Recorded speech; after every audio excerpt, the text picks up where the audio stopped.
Pour le 65e anniversaire de l'armée malienne le 20 janvier, le général Assimi Goïta, président de la transition, a rendu hommage aux fondateurs et salué les progrès des forces armées et de sécurité. Il a rappelé que l'armée créée après l'indépendance est un pilier de la souveraineté. Le président s'est incliné devant la mémoire des soldats morts et a félicité les succès opérationnels, fruits de réformes qui ont professionnalisé et modernisé les FAMA, Forces armées du Mali. Les perspectives annoncées incluent l'augmentation des effectifs, de nouveaux camps, le renforcement du génie militaire et une industrie militaire nationale visant à consolider la présence de l'État et l'autonomie stratégique.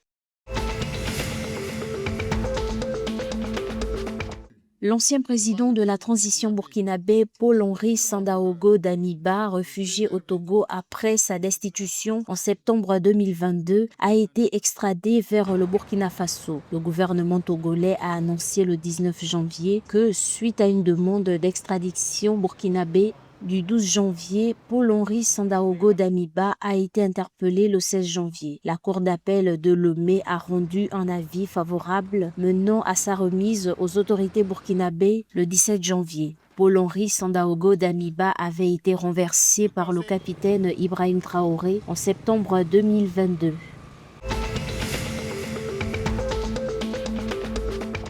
Face à des invendus de 123 000 tonnes de cacao, le gouvernement ivoirien s'est engagé le 19 janvier à résorber l'intégralité des stocks bloqués dans les coopératives et ports en raison de problèmes d'exportation. Des producteurs qui devraient être payés au prix record de l'État, 2 800 francs, sont sans revenus depuis novembre, engendrant une grave précarité. Le cacao est vital pour l'économie ivoirienne, représentant 14% du PIB et 45% des recettes d'exportation et soutenant indirectement un cinquième de la population.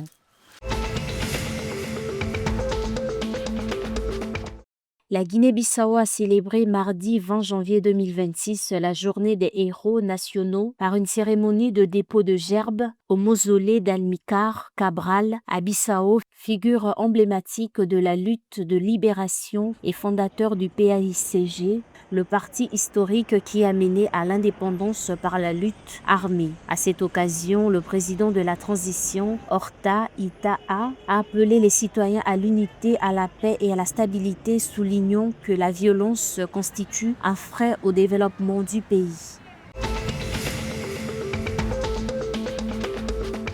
De retour de Rabat au Maroc après leur sacre continental, les Lions de la Teranga du Sénégal ont été reçus par le président sénégalais Bassirou Diomaye Faye, qui a salué leur exemplarité. Lors de cette réception, le chef de l'État a annoncé une prime à chaque joueur de 75 millions de francs CFA et un terrain de 1500 mètres carrés sur la Petite Côte.